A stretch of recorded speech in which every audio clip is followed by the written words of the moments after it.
인천국제공항 제3여객 터미널의 탑승구 앞에 서 있을 때 지갑 안의 여권이 살짝 튀어나왔다. 나는 엄지손가락으로 여권 가장자리를 눌렀다. 비행기는 40분 후에 출발하고 이미 수화물은 짐칸에 싣고 왔기 때문에 할 일은 단지 탑승카드 확인뿐이었다. 주머니 안에 스마트폰이 갑자기 진동했을 때 나는 처음에는 공항 안내문자라고 생각했다. 화면을 켜니 발신자 이름이 민준이었다. 전 남편의 이름이 화면에 떴을 때 손가락이 갑자기 굳었다. 이혼식을 끝낸 지 3주째인데 그는 한 번도 연락하지 않았다. 나는 무심코 메시지를 클릭했다. 나 다음 달 수진이와 결혼해. 내가 떠난 뒤로야 진짜로 필요한 사람이 누군지 알았어. 수진은 내 여동생이었다. 핸드폰을 놓고 싶었지만 손이 떼어지지 않았다. 지난 여름, 나는 민준의 서랍 속에서 수진이 쓴 편지를 발견했던 기억이 떠올랐다. 오빠, 언니가 너에게 너무 강압적이야. 나라면 오빠를 훨씬 잘 챙겨줄 수 있어? 당시에 나는 수진이 어려서 그런 말을 했다고 생각하며 편지를 숨겼는데 이제 보니 그건 단순한 언쟁이 아니었다. 공항의 방송이 울렸다. 파리행 KE908편 승객님, 탑승을 시작하겠습니다. 주변 사람들이 줄을 서기 시작했지만 나는 제자리에 서 있었다. 민준의 메시지를 다시 읽었다. 필요한 사람이라는 말이 눈에 걸렸다. 우리가 7년 동안 함께 살았던 시간은 무엇이었는지, 그는 결혼식에서 평생 함께 할 사람이라고 말했던 건 기억도 없는 건지.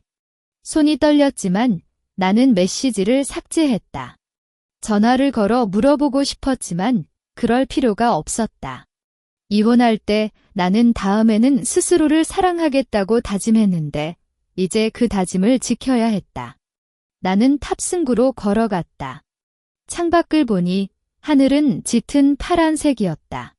민준과 수진의 얼굴이 떠올랐지만 나는 눈을 감았다. 이제 한국은 과거고 파리는 새로운 시작이었다. 탑승문을 통과할 때 나는 마지막으로 한국의 하늘을 보았다. 그리고 속으로 말했다. 잘 가, 민준. 그리고 수진.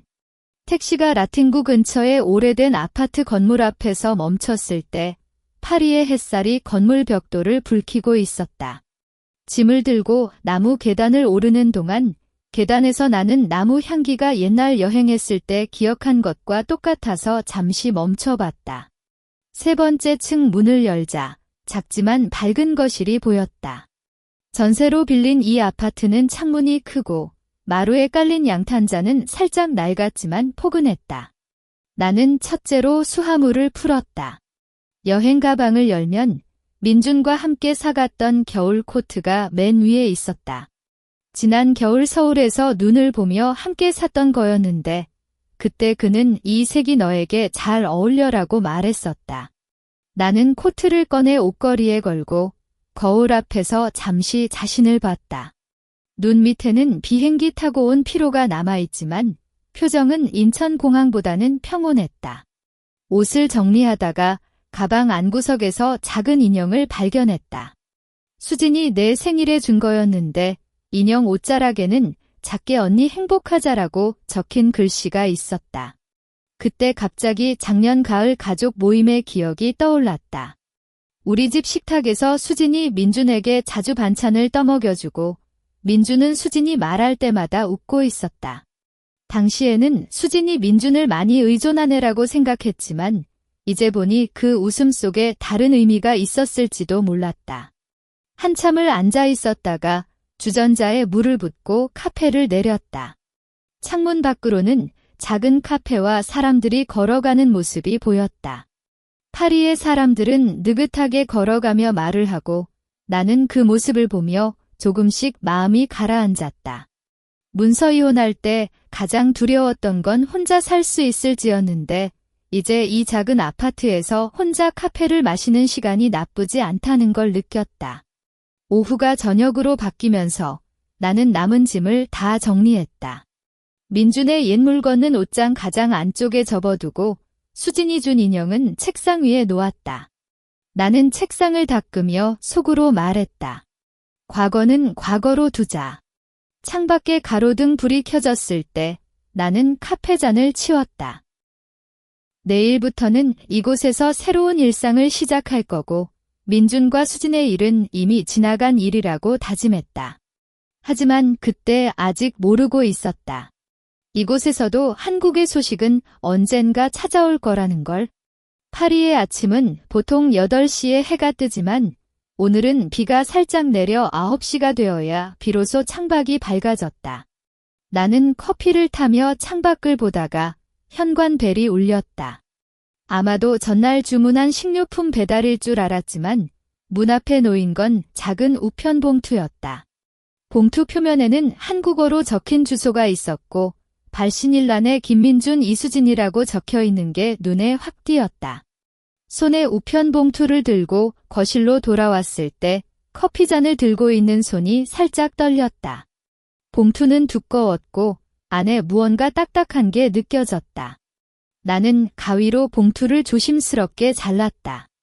안에서 나온 건 크림색 결혼식 초대장이었다.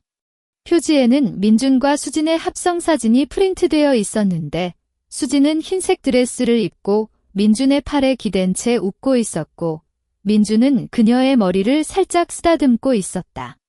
초대장을 펼치니 결혼식 날짜는 다음 달 15일이었고 장소는 서울 강남에 있는 호텔이었다. 글씨는 컴퓨터로 인쇄된 건데 마지막 줄에는 가족으로서 함께 해주시기를 바랍니다라고 적혀 있었다.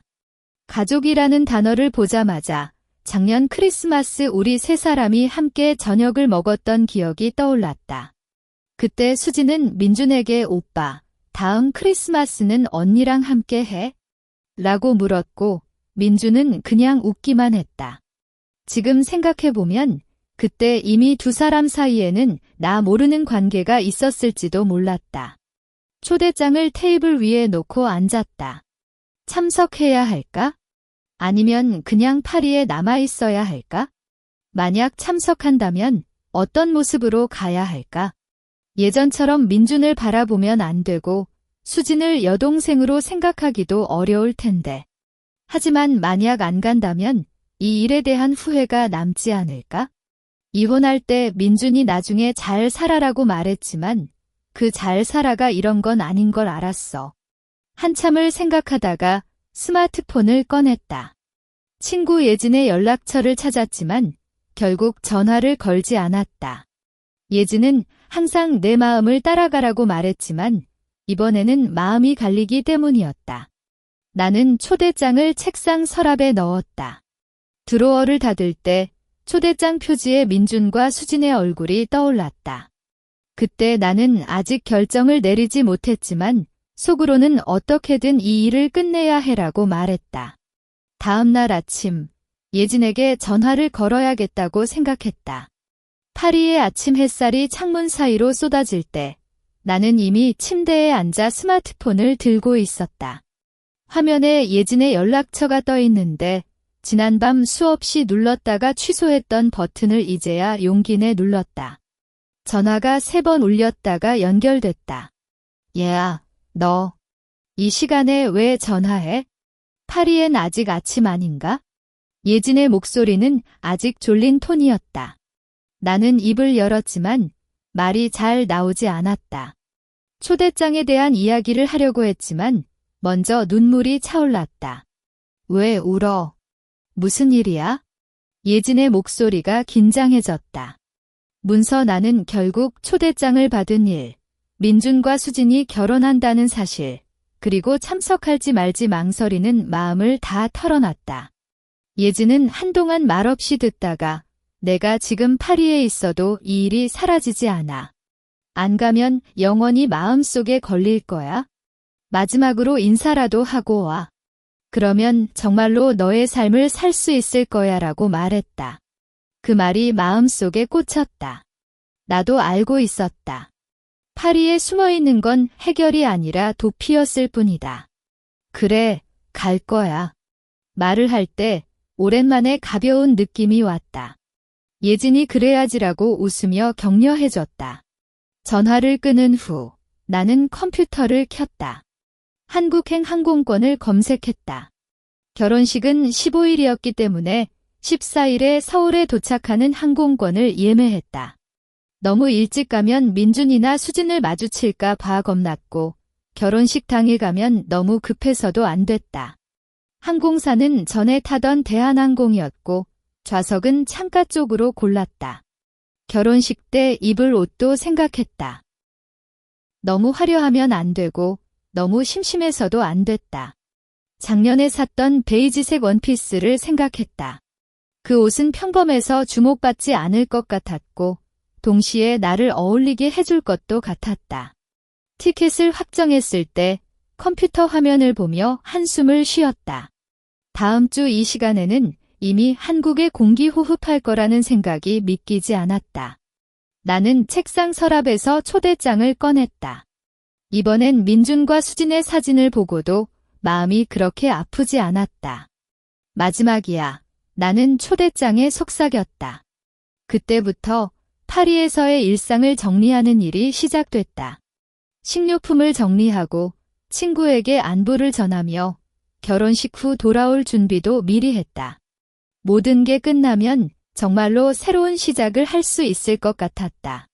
비행기가 김포국제공항의 활주로에 착륙했을 때 창밖으로 보이는 서울의 하늘은 잿빛이었다. 파리에서 떠날 때는 햇살이 눈부셨어서 갑자기 차가운 공기가 코를 자극하자 속으로 한숨을 쉬었다. 기내 방송이 안전하게 착륙했습니다라고 들렸을 때 손가락으로 여권을 다시 한번 꽉 쥐었다. 이제 진짜로 왔구나. 검역을 통과하는 데는 별로 시간이 안 걸렸다. 관세사는 여권을 살짝 보고 안녕하세요라고 인사했을 뿐이었다. 지난 7년 동안 매년 여행 갔다가 돌아올 때마다 민준이 이렇게 기다렸는데 이번엔 그의 모습은 보이지 않았다. 수화물을 찾아가는 동안 옆을 지나가는 가족들 소리가 익숙해서 잠시 멈춰봤다. 아이가 엄마에게 저녁 뭐 먹어? 라고 묻는 말이 예전 우리가 함께 살았을 때의 모습을 떠올리게 만들었다. 도착 로비에 나오자 냄새가 먼저 다가왔다. 한국 특유의 카페 향기와 편의점 김밥 냄새가 섞인 공기가 파리의 베이글 가게 냄새와는 확 달랐다. 나는 카페 앞에 서서 아메리카노를 주문하려다가 갑자기 뒤에서 누가 내 이름을 불렀다. 서연 씨. 뒤돌아보니 민준의 오랜 친구인 현우가 서 있었다. 그는 양복을 입고 넥타이를 살짝 풀고 있었고 손에는 비행기 표가 들렸다. 정말로 서연 씨야? 파리에서 돌아온 거야? 그의 눈은 확 크게 떴고 입을 벌린 채 나를 쳐다봤다. 현우는 우리 결혼식에도 왔고 때때로 저녁 식사도 함께 했던 친구라서 이 자리에서 만나는 게 정말 우연이라 믿기지 않았다. 네, 잠시 돌아옵니다. 나는 부드럽게 웃으며 대답했다. 현우는 한동안 말없이 나를 쳐다본 뒤 그럼 결혼식에 라고 말을 꺼냈다. 나는 끄덕였다. 그때 현우의 표정이 살짝 어두워졌다. 민준이 너 올 줄은 정말 몰랐을 거야? 요즘 그 녀석 결혼 준비하느라 너무 긴장해서 잠도 못 자고 그의 말을 듣고 속으로 웅크렸다. 민준이 긴장하는 건 과거를 떼어내지 못해서일까? 아니면 단순히 결혼이라는 사실 때문일까? 나는 그래요. 잘 준비하겠죠라고 겉으로는 평온하게 대답했다. 현우는 또 한동안 말없이 있었다가 그럼 나 지금 사람 만나야 돼서 먼저 갈게. 결혼식에서 봐요라고 말하며 급히 돌아갔다. 그의 뒷모습을 보며 마음속에 이상한 느낌이 남았다. 나는 카페잔을 들고 택시 승강장으로 갔다.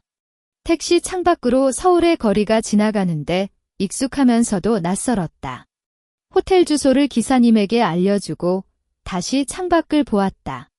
내일이면 결혼식이 있고 이 모든 일이 끝나면 파리로 돌아갈 거라는 걸 기억했다. 하지만 현우의 표정과 말이 계속 머리에 맴돌아 잠시 미래가 보이지 않는 느낌이 들었다. 다음 날 오전 11시 호텔 앞에서 택시를 내렸다. 결혼식장으로 쓰인 건 호텔 3층이었고 현관 앞에는 크게 김민준 기수진 결혼식이라고 적힌 안내판이 세워져 있었다. 하얀 장미와 라벤더로 장식된 문구를 보며 나는 한번 심호흡했다. 베이지색 원피스 위에 외투를 살짝 걸고 가방끈을 꽉 잡은 채 엘리베이터로 향했다.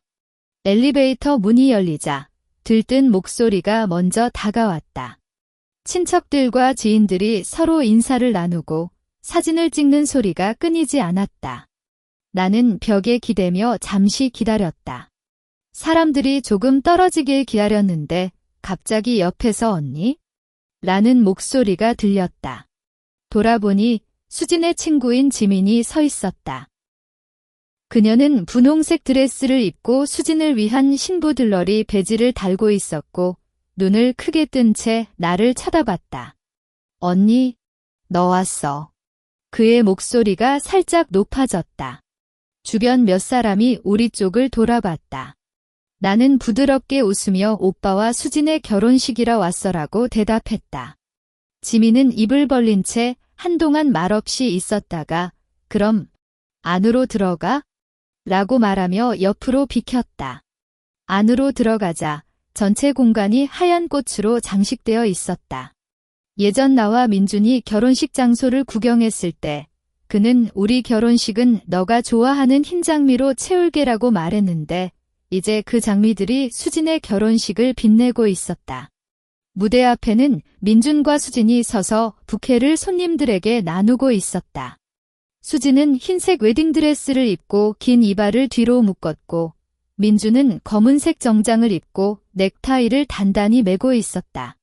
수진이 손님에게 부케를 주며 웃을 때 민준은 그녀를 바라보고 있었지만 그 표정에는 예전 나를 바라볼 때의 반짝임이 없었다. 나는 그 모습을 보며 속으로 한숨을 쉬었다. 아무래도 그는 여전히 과거에서 벗어나지 못한 건가 보다. 서연 씨. 뒤에서 누가 불렀다. 돌아보니 민준의 어머니가 서 있었다. 서연은 연분홍색 한복을 입고 나를 쳐다보며 살짝 웃었다. 오래간만이야. 앉아야지. 그녀는 나를 안내석 쪽으로 안내했지만 나는 잠시 뒤에 앉을게요라고 말하며 무대 멀리 떨어진 코너로 갔다. 거기서라면 민준과 수진을 직접 마주치지 않고 결혼식을 마칠 수 있을 것 같았다. 의자에 앉았을 때 주변 사람들의 시선이 느껴졌지만 나는 무대를 바라보며 속으로 말했다. 이제 거의 끝이야, 서연. 결혼식 식사가 끝나고 연사 시간이 시작됐다. 먼저 수진의 아버지가 연사대에 올라가 두 사람을 축하하며 눈물을 글썽였다. 다음은 민준의 회사 상사가 왔고 재미있는 일화를 이야기하며 관객들을 웃게 만들었다. 나는 코너 의자에 앉아 커피를 마시며 이 모든 걸 조용히 바라봤다. 이제 곧 끝나고 파리로 돌아갈 거라는 생각으로 마음을 단단히 다졌다. 이제 마지막으로 군의 할아버지께서 말씀해 주시겠습니다. 사회자가 말하자 관객석에서 할아버지가 일어났다. 할아버지는 80세가 넘어 나이가 많지만 걸음걸이는 아직 탄탄했다. 그는 민준의 아버지 동생으로 평소에 직설적인 성격으로 유명했다. 예전 우리가 아파트에 살 때도 할아버지는 민준아, 서연을 잘 대해줘. 아니면 할아버지가 못 봐라고 말했던 기억이 떠올랐다. 할아버지가 연사대에 서서 마이크를 잡았다. 오늘 민준이랑 수진이 결혼해서 정말 기쁘다. 그는 먼저 축하의 말을 걸었다. 수진은 눈을 감으며 웃고 민준은 할아버지를 바라보며 끄덕였다. 민준이가 어렸을 때부터 부지런하고 착한 아이였어. 서연이랑 결혼했을 때도 우리 가족 다 행복했어. 할아버지의 말이 갑자기 나를 언급하자 주변 몇 사람이 나 쪽을 쳐다봤다. 나는 고개를 살짝 낮췄다. 그런데 할아버지의 목소리가 살짝 낮아졌다. 서연이랑 이혼한 게 아쉽다. 하지만 이혼 전부터 두 사람이 가까웠지? 그는 마이크를 살짝 옮기며 민준과 수진을 바라봤다. 순간 결혼식장이 완전히 조용해졌다. 손님들은 입을 모으고 서로 눈을 맞추며 속삭였다. 수진이도 어렸을 때부터 민준을 좋아했는 건 알지만 언니 남편을 빼앗는 건 좀... 할아버지. 수진이 갑자기 소리를 쳤다. 그녀의 얼굴이 완전히 빨개졌다. 눈물이 차올랐다. 그런 말, 왜 하시는 거예요? 민준도 갑자기 창백해졌다. 그는 할아버지를 보며 할아버지, 그만하세요라고 말했지만 목소리가 너무 작아서 잘 들리지 않았다. 할아버지는 아무리 말리려 해도 계속 말했다. 우리 가족은 뭐든 솔직해야지. 거짓으로 살면 안 된다. 민준아, 너는 정말로 서연을 잊었어. 수진아, 너는 언니의 자리에 앉아도 마음이 편해. 할아버지의 말이 날카로워질수록 주변의 속삭임 소리가 커졌다. 몇몇 친척들은 정말이야? 그래서 이혼한 거야? 라고 말하는 목소리가 들렸다. 나는 의자에 앉아 이 모든 걸 바라봤다. 심장이 빨리 뛰었지만 마음은 예상보다 평온했다. 할아버지가 말한 건 사실이었고 이제 모든 사람이 알게 됐다. 수지는 울기 시작했고 민주는 손으로 얼굴을 감고 있었다.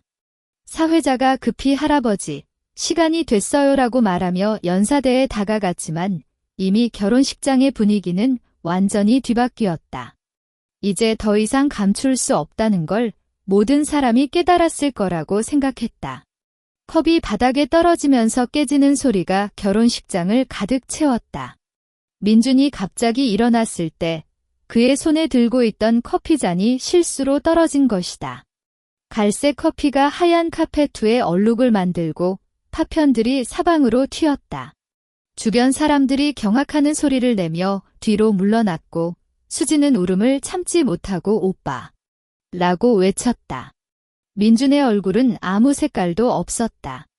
창백한 피부에 땀방울이 고여 흘러내리고 눈은 혼란스럽게 할아버지와 수진 그리고 주변 사람들을 왔다 갔다 쳐다봤다. 아니, 그렇지 않아. 그는 입을 벌렸지만 목소리가 가늘고 떨려서 제대로 들리지 않았다. 할아버지, 당신은 모르잖아요. 전혀 그렇지 않아. 할아버지는 연사대에 서서 그렇지 않다면 왜 이혼하자마자 결혼하나? 서연이 아직 파리에 갔을 때부터 준비했잖아. 라고 다시 물었다. 그의 말을 듣고 민준의 몸이 갑자기 흔들렸다. 그는 무언가를 더 말하려 했지만 입을 떼는 것조차 힘들어 보였다. 민준아, 진정해. 민준의 아버지가 급히 다가가 그의 어깨를 잡았다. 하지만 민준은 아버지의 손을 밀어내고 제발 그만해요라고 외쳤다.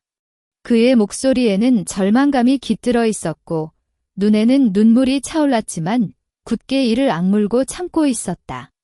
나는 코너에서 이 모든 걸 조용히 바라봤다. 민준이 이렇게 혼란스러워하는 모습을 본 건 처음이었다. 예전 우리가 싸울 때도 그는 항상 차분하게 이야기했고 결혼 문제로 마음이 아팠을 때도 겉으로는 보이지 않게 감췄었다. 하지만 이제는 감출 수 없었다. 할아버지의 말이 그의 마음속 깊은 곳에 숨겨진 죄책감을 꺼내놓은 것이었다. 오빠, 우리 갈래요? 수진이 울며 민준의 팔을 붙잡았다.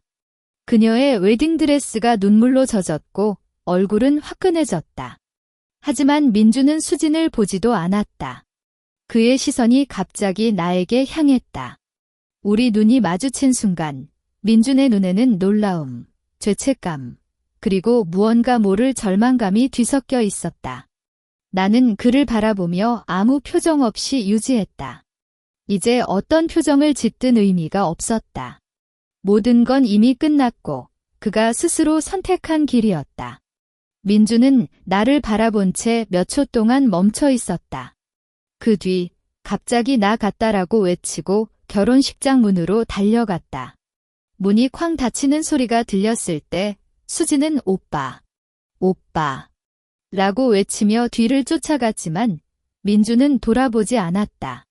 결혼식장은 완전히 엉망이 되었다. 친척들은 서로 속삭이고 민준의 부모님은 안색이 심상찮았으며 사회자는 긴장해서 말을 잇지 못했다. 나는 의자에 앉아 바닥에 깨진 컵 파편을 보았다. 그 파편처럼 민준과 수진의 결혼도 이미 깨져버린 것이었다. 속으로는 이제 정말 끝이야 라고 말했다. 민준이 달려나가고 수진이 뒤를 쫓아간 뒤 결혼식장은 더욱 혼란스러워졌다. 민준의 어머니는 눈물을 글썽이며 어쩌나 이러냐라고 속삭이고 수진의 엄마는 앉아있는 친척들에게 계속해서 사과를 하고 있었다. 사회자는 급히 음악을 틀어 분위기를 달래려 했지만 빈객들의 속삭임 소리는 그보다 훨씬 컸다. 나는 이때 기회를 삼아 의자에서 일어났다. 주변 사람들은 모두 앞쪽을 바라보고 있거나 서로 이야기를 나누고 있어서 나의 움직임을 거의 눈치채지 못했다. 나는 벽을 따라 천천히 현관 쪽으로 걸어갔다. 미니 가방 안에 스마트폰이 진동했지만 지금은 확인할 시간이 없었다. 현관문을 열었을 때 서울의 차가운 바람이 얼굴을 스쳤다. 오늘은 흐린 날이었고 바람이 살짝 불어서 외투를 단단히 걸렸다. 호텔 앞 택시 승강장에 사람이 없어서 금방 택시를 불렀다. 강남역 인근 호텔로 가주세요라고 기사님에게 말했을 때 결혼식장에서 나온 뒤척임이 조금씩 가라앉았다. 택시 안에서 스마트폰을 꺼냈다. 화면에는 수진이 보낸 문자가 여러 개 쌓여 있었다. 언니, 왜 이러세요? 오빠가 돌아오지 않아요. 제발 연락해주세요. 글씨마다 눈물 표자가 붙어 있었지만 나는 그냥 문자를 삭제했다. 다음으로 민준의 연락처를 찾았다. 지난 7년 동안 함께한 기억이 많은 사람이지만 이제는 더 이상 연락할 필요가 없었다. 나는 민준과 수진의 연락처를 모두 차단했다. 카톡 친구도 삭제하고 전화번호도 차단 리스트에 추가했다. 이 과정을 할 때 손이 한 번도 떨리지 않았다. 예진이 말했던 것처럼 이제 과거를 정리해야 앞으로 갈 수 있었고 나는 그 단계를 완성한 것이다. 택시가 호텔 앞에 도착했을 때 해가 살짝 저물기 시작했다. 나는 호텔로 들어가면서 짐을 정리하기 시작했다. 파리로 돌아갈 비행기는 내일 오후이기 때문에 오늘 저녁까지 모든 걸 정리해야 했다. 옷을 접고 물건을 가방에 넣는 동안 결혼식장의 혼란스러운 모습이 떠올랐지만 마음은 평온했다. 밤에 친구 예진에게 전화를 걸었다. 다 끝났어. 이제 파리로 돌아갈 거야 라고 말했을 때 예진이 정말 잘 됐다. 이제 너의 삶을 살아라고 웃으며 격려해줬다. 전화를 끊은 후 나는 창밖을 보았다. 서울의 밤거리는 불빛으로 가득 차 있었지만 이제 이 도시는 나에게 아무런 의미가 없었다. 나는 침대에 누웠다. 내일 이 시간에는 파리의 아침 햇살을 보고 있을 거라는 생각으로 잠시 눈을 감았다. 민준과 수진의 일은 이제 그들 스스로 해결해야 할 문제였고 나는 이제 새로운 삶을 시작할 준비가 됐다. 파리의 아침 햇살이 창문을 통해 내 방으로 쏟아질 때 나는 자연스럽게 눈을 뜨고 웃었다. 서울에서 온 피로가 아직 남아있지만 마음은 오래된 적 없이 가벼웠다.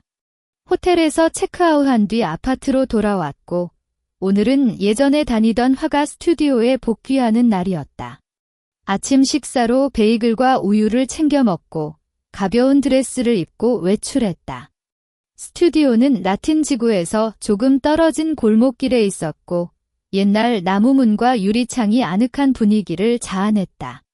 문을 열자 스튜디오 선생님인 마리스가 웃으며 다가왔다. 서연, 정말 오랜만이야. 잘 돌아왔어? 그녀는 나의 어깨를 살짝 두드렸다.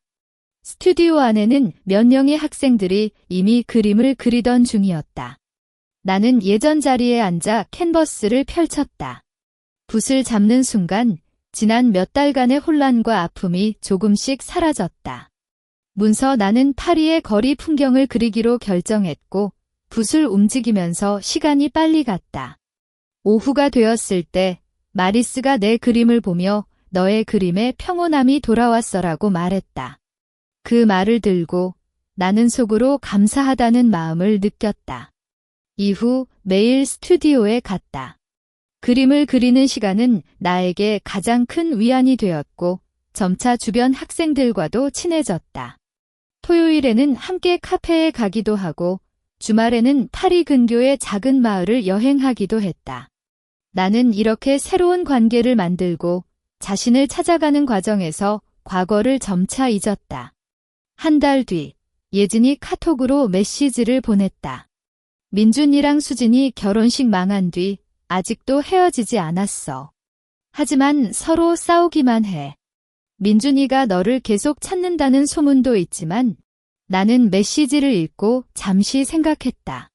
하지만 이제는 그들의 일에 나를 개입하고 싶지 않았다. 나는 이제 잘 살고 있어? 너도 걱정하지 말라고 대답했다. 오후에 스튜디오에서 돌아오는 길에 경치 좋은 카페를 발견했다. 나는 창가 자리에 앉아 아메리카노를 주문하고 바깥 풍경을 보았다. 파리의 거리에는 사람들이 즐겁게 걸어가고 아이들의 웃음소리가 들렸다. 이때 갑자기 과거의 기억이 떠올랐다. 민준과 함께 해낸 시간, 수진과의 여동생 관계. 하지만 이제는 아련한 추억에 불과했다. 아픔은 사라졌고 그저 지나간 일로 받아들였다.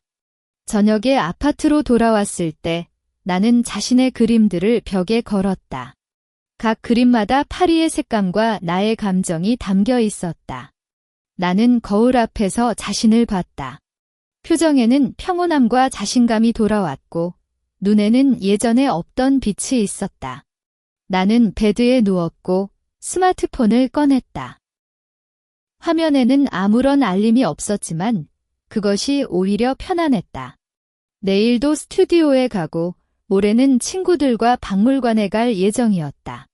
이렇게 평범하지만 충실한 일상이 나에게 가장 큰 행복이었다. 잠들기 전 나는 속으로 말했다. 서연, 너는 이제 혼자도 잘 살 수 있어? 그리고 이제부터는 너의 행복을 스스로 만들어가자. 파리의 밤이 조용히 찾아왔고 나는 평온한 마음으로 잠들었다. 과거는 이미 뒤로 남겼고 앞으로는 자신만의 삶을 살아갈 것이다. 이것이 바로 나의 진정한 복수이자 새로운 시작이었다. 이야기 끝.